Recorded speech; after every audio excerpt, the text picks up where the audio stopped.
Hello বাচ্চারা, কেমন আছো সবাই? আজকে আমি তোমাদের জ্ঞানী হাতি এবং চালাক শিয়ালের একটি গল্প শোনাবো। ভালো লাগলে চ্যানেলটি তোমরা সাবস্ক্রাইব করে দিও এবং শেয়ার করে দিও। এক সময় সুন্দর একটা ঘন জঙ্গল ছিল। সেই জঙ্গলে তারু নামে এক দয়ালু হাতি বাস করত। এই তারু হাতি বনে সকল পশুর কাছে খুব প্রিয় ছিল। তারু ছোট্ট পশুদের নদী পার করতে সাহায্য করত এবং পাখিদের গাছ থেকে ফল পেড়ে সে সাহায্য করত। তারু জঙ্গলের পশু পাখিদের বিপদের থেকে রক্ষা করত।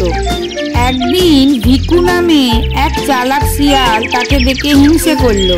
ভিকু শিয়াল সবার মনোযোগ আকর্ষণ করে মনে মনে বিড়বিড় করে বলল, আমি তারুকে ঠকাবো এবং বোকা বানাবো।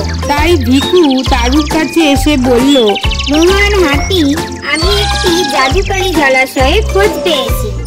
তুমি যদি ওই জলাশয়ের জল পান করো তাহলে তুমি ডানা মেলে উঠতে পারবে।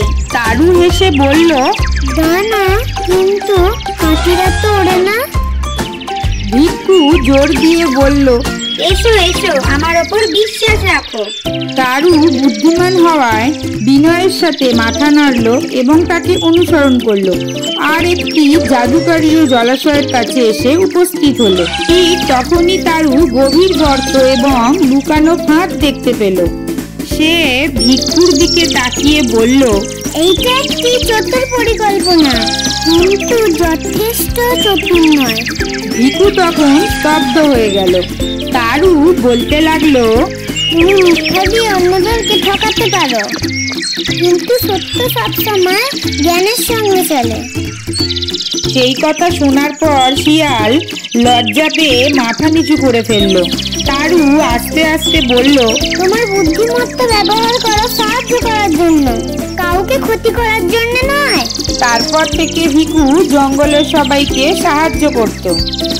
ভিকু আর তারু খুব ভালো বন্ধু হয়ে উঠল। তারপর জঙ্গলের সমস্ত পশুরা একসঙ্গে থাকতে শুরু করলো। এর থেকে আমরা জানতে পারলাম, বুদ্ধির চেয়ে জ্ঞান শক্তিশালী। তোমার প্রতিভা অন্যদের সাহায্য করার জন্য ব্যবহার করো, তাদের ক্ষতি করার জন্য নয়।